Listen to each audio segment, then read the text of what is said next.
ළමයි මොකද දැකලිද? වාඩි. කිසිම හැදියාවක් නැහැ මේ ළමයි නම්. වාඩි. You cannot hear me? I am telling you also. Please sit down. මම තමයි ළමයි මේ පාසලට ආපු පරීක්ෂකතුමා. ඔය ළමයින්ගේ දැනුම් පරීක්ෂා කරලා බලන්න මං ආවේ. පන්ති පාර ගුරුතු වෙනත් මං එළියෙන් ඉන්න කියලා කිව්වා. එතුමේ නම් මට කිව්වා මේ පන්ති ඉන්නේ තාමත් නෝනක්කාර දක්ෂ ළමයි ටිකක් කියලා.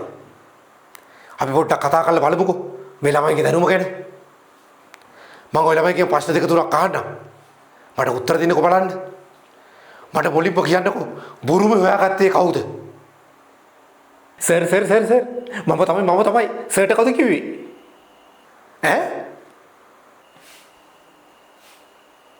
මේ මම තමයි සර් බුරුම හොයාගත්තේ. මොකද? අපේ සීය වඩු වැඩේ සර් කරන්නේ. පහුගිය දවස් ටිකකින් නැති වෙලා තිබ්බ බුරුමේ. මංකුල ඇල්ලයට තිබිලා මම තමයි හොයලා දුන්නේ. මොකද? ඔය බුරුමේ මොන බුරුමයක්ද ඔය? මොන බුරුමයක්ද කියන්නේ අර ලීවි තින්න ගන්න බුරුමේ? එන්න මේ වාඩි වෙන ඔය බූට රැකද ඔය? මේ පන්ති තාම නුරාකාර දස්ස ළමයි ටිකක් හිටෝ කිව්වේ. කමක් නැහැ. මේ ප්‍රශ්නෙට උත්තර දෙන්නකෝ. මේ ප්‍රශ්නේ තරමක් දිග වගේම තාම සංකීර්ණ ප්‍රශ්නයක්. හොඳට කල්පනා කරලා බලලා උත්තර දෙනවා. මේ ප්‍රශ්නෙට හරියට උත්තර දෙන ළමයා තමයි මේ පන්තියේ ඉන්න දක්ෂතම ළමයා. දැන් තමයි ප්‍රශ්නේ පටන් ගන්නෙ. ඇත්තම කියනවා නම් ළමයි අද මගේ උපන්දිනේ. මම ගෙදරින් ආවේ පාන්දර 6ට. මම කෝච්චියේ තමයි ආවේ. නිල් පාට කෝච්චියක්. කෝච්චියේ පෙට්ටි 15ක් තිබුණා. ඒ පෙට්ටි 15න් තුන්වෙනි පෙට්ටිය තමයි මම ආවේ. ස්ටේෂන් එක බහිනකොට 8:45 වුණා. ඉස්කෝලේට එනකොට 9:05ට විතර ඇති. දැන් වෙලාව 11:15. මගේ ප්‍රශ්නේ මේකයි.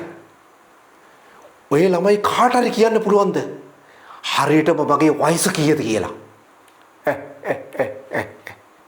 සර් මම දන්නවා සර්. එහෙනම් කියන්නකෝ බලන්න.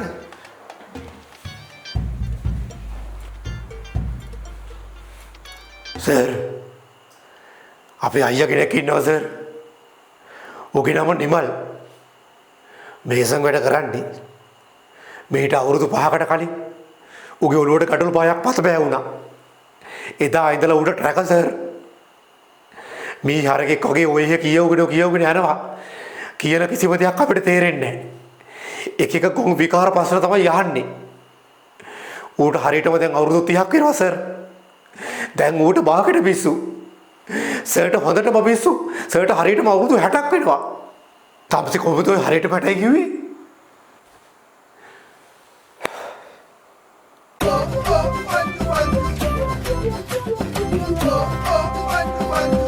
ෂෙයා කරන්න